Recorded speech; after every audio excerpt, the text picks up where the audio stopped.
Are you living up to your potential?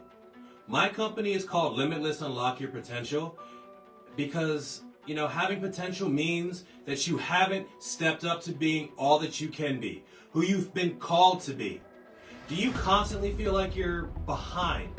The simple reason is you have not done what is necessary to unlock the greatness that is already inside of you. Having potential doesn't mean shit. We all have potential, but what you do with your life, that's the important thing. The easiest way to unlock your potential is by taking care of and transforming your body. Well, I should say the simplest way, because if it was easy, everybody would be in shape, jacked, and shredded. But everyone's not. So in order for you to transform your body, you must first make a decision. It all starts and stops in your mind. Fitness is just as much, if not more, of a mental battle than it is a physical one. I want you to think of it this way. Have you ever made a decision not to go to the gym or go for a run or exercise in any way, but you were physically capable of doing all of these things? Well, if your body is not injured and you're able to exercise, but you choose not to, this is a mental block that you have. Where else is that showing up in your life? When you look in the mirror, do you like what you see? Are you 20 pounds overweight? Are you 50 pounds overweight? How long have you been saying that you want to make a change, but you have not put forth the effort to change? You have not done the work. I'm turning 46 in April, and my goal is to be the best shape of my life on April 12th.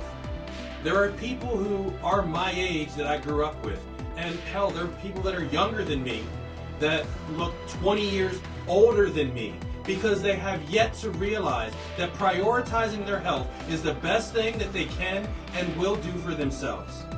It truly is amazing to see the difference, and the only reason why I'm saying this is because my eyes have been opened by the pain of loss. When I lost my father, it tore my family apart. It tore my world apart. I'm named after him, and my dad, he was my best friend, and we share the same name. So I think about him every time I hear someone say my name. And I can tell you, without a doubt, when my life is not going right, it's because I've taken time away from investing into myself. When I let my body go, my personal life, my relationships, my business, they all go to hell because I'm not taking care of me. In the moment that I start working back on myself again, the discipline that I create from getting my body and my mind in shape, it spills over into every other aspect of my life. So let me ask you this. Are you happy with what you see when you look in the mirror? Do you realize that you've let the weight creep up on you? Or is it just such a normal thing that everyone you see and everyone around you, you think that having 20, 30 extra pounds on your body, it's just normal and that's acceptable? And you honestly don't think it looks that bad. You've been in better shape, you know that, but you also believe that you're not in that bad a shape. Then you start justifying it, saying how busy you are and that you work all the time and that you don't, and you start using your age as an excuse. Look, I'm not telling you that you have to look like me. Hell, the only reason why I look like me is because I'm scared shitless that I'm going to end up dying early like my dad. He was on one side of the health spectrum, and I'm doing everything in my power to be on the other side of the health spectrum, to be as far away from the lifestyle that he was living. Because in April, I will turn 46, and that gives me 10 years.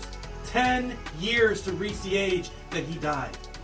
And that's what drives me every damn day.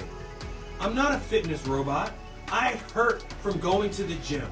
I'm tired. I don't want to wake up early. Nobody does. And if you think that I'd rather eat a bag of Cheetos than stick to a meal plan, you're absolutely right. But every day I do what I do because I'm fighting for my life. I've been fighting to stay alive. I've been fighting since I was born when I was only 4 pounds and in an incubator. I'm fighting for my life to make it past 56 years old. So yes, every day I'm going to get louder and louder and louder. And I'm going to ask you the tough questions that make you look at yourself in a different way. And it's going to be uncomfortable.